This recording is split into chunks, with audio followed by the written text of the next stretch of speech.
만성 콩팥병 들어보셨나요? 이게 증상이 거의 없어서 침묵의 병이라고 불리거든요. 그래서 문제가 정말 심각해질 때까지는 알아차리기가 참 힘들어요. 그런데 과연 아무 신호도 없었을까요? 어쩌면 우리 몸은 아주 조용하게, 하지만 꾸준하게 계속 신호를 보내고 있었을지도 모릅니다. 혹시 뭐 이 정도쯤이야 하고 그냥 넘겼던 그런 사소한 불편함들 있으시죠? 바로 그런 것들이 사실은 우리 콩팥이 보내는 아주 절박한 구조 신호일지도 모른다는 겁니다. 오늘 소개해드릴 경진 씨 이야기가 바로 딱 그런데요. 이분은 늘 피곤하고 기운이 하나도 없었대요. 온몸은 또 어찌나 가려운지 정말 피가 날 때까지 긁어야만 했고요. 아침에 일어나면 소이 퉁퉁 부어서 반지가 안 들어갈 정도였고, 밤에 소변을 보면 거품이 유난히 많아졌다고 합니다. 게다가 매일 밤 정말 알람이라도 맞춘 것처럼 새벽 4시만 되면 딱 잠에서 깨서 화장실에 가야 했고요. 사실 이런 증상들 하나하나 뜯어보면 너무 애매해서 그냥 피곤해서 그런가 보다 하고 넘기기 쉽잖아요. 하지만 이게 바로 콩팥 기능에 문제가 생겼다는 아주 중요한 신호였던 겁니다. 자, 그러면 도대체 왜 이런 증상들이 나타나는 걸까요? 그 비밀은 바로 우리 몸에서 가장 열심히 일하는 필터, 바로 콩팥의 역할과 아주 직접적인 관련이 있습니다. 지금부터 그 속을 한번 자세히 들여다보겠습니다. 콩팥 하면 딱 떠올리셔야 할 단어가 바로 정수기입니다. 우리 몸의 정수기요. 혈액 속에 떠다니는 온갖 노폐물을 싹 걸러내주고요. 또 몸 안에 염분이나 수분량을 조절해서 우리가 붓거나 반대로 탈수되지 않게 막아주는 역할도 합니다. 심지어 혈압 조절까지 담당하니까 정말 중요한 장기죠. 이 정수기의 핵심 부품, 그러니까 필터가 바로 사구체라는 건데요. 이게 뭐냐면 아주 미세한 모세혈관들이 마치 실타래처럼 동그랗게 뭉쳐있는 모양이에요. 바로 여기에서 우리 혈액이 깨끗하게 걸러지는 겁니다. 아까 경진 씨가 겪었던 증상 중에 거품 섞인 소변 기억나시죠? 이게 정말 중요한 초기 신호 중 하나입니다. 왜냐하면 바로 이 사구체라는 필터가 망가지기 시작하면요. 원래는 절대 빠져나가면 안 되는 우리 몸에 꼭 필요한 단백질이 소변으로 줄줄 새어나가게 되거든요. 이걸 바로 우리가 단백뇨라고 부르는 겁니다. 자, 이게 한번 시작되면 정말 무서운 악순환에 빠지게 됩니다. 보세요. 1단계, 어떤 이유로든 필터가 손상되죠. 그럼 2단계, 단백질이 소변으로 빠져나가기 시작합니다. 그러면 우리 몸은 큰일 났다 싶어서 이 빠져나간 단백질을 다시 흡수하려고 3단계, 콩팥을 더 쥐어짜는 거예요. 과부하가 걸리는 거죠. 그 결과 어떻게 될까요? 4단계, 필터는 더 망가지고 단백뇨는 더 심해지는 겁니다.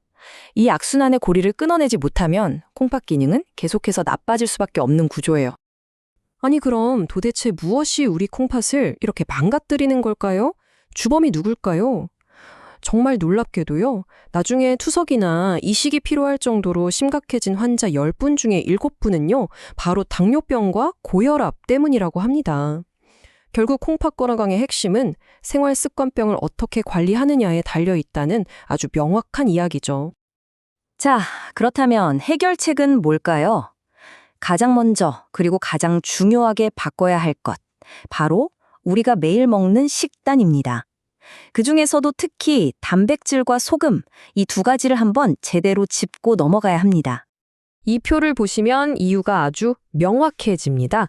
탄수화물이나 지방은요, 우리 몸에서 에너지로 쓰이고 나면 물을 하고 이산화탄소만 남기고 아주 깔끔하게 사라져요. 그런데 단백질은 좀 다릅니다. 다 타고 나서도 질소 노폐물이라는 일종의 찌꺼기를 남기거든요. 그리고 이 찌꺼기를 청소하는 게 바로 누구의 일이냐? 콩팥의 일입니다. 그러니까 단백질을 많이 먹으면 먹을수록 우리 콩팥은 야근을 해야 하는 셈이죠. 그럼 도대체 얼마나 먹어야 안전할까요?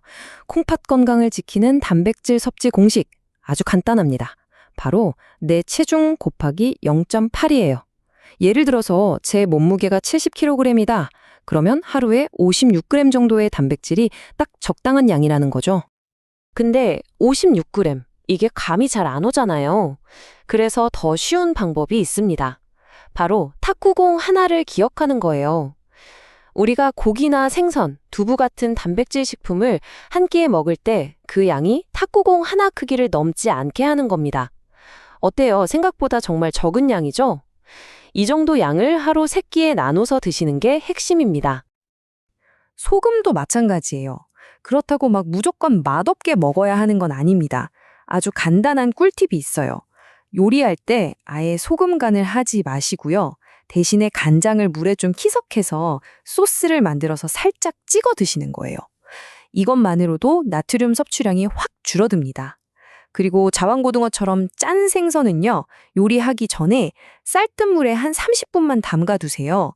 짠기가 정말 많이 빠져나가서 훨씬 부담 없이 드실 수 있습니다. 자, 이제 두 번째 핵심으로 넘어가 볼게요. 바로 혈당 관리입니다. 혹시 여러분 밥만 먹고 나면 막 정신을 못 차릴 정도로 피곤하고 졸린 경험 없으세요? 그게 바로 혈당 스파이크 때문일 수 있거든요. 이렇게 혈당이 롤러코스터를 타는 게 우리 콩팥에는 정말 치명적입니다. 왜 그럴까요?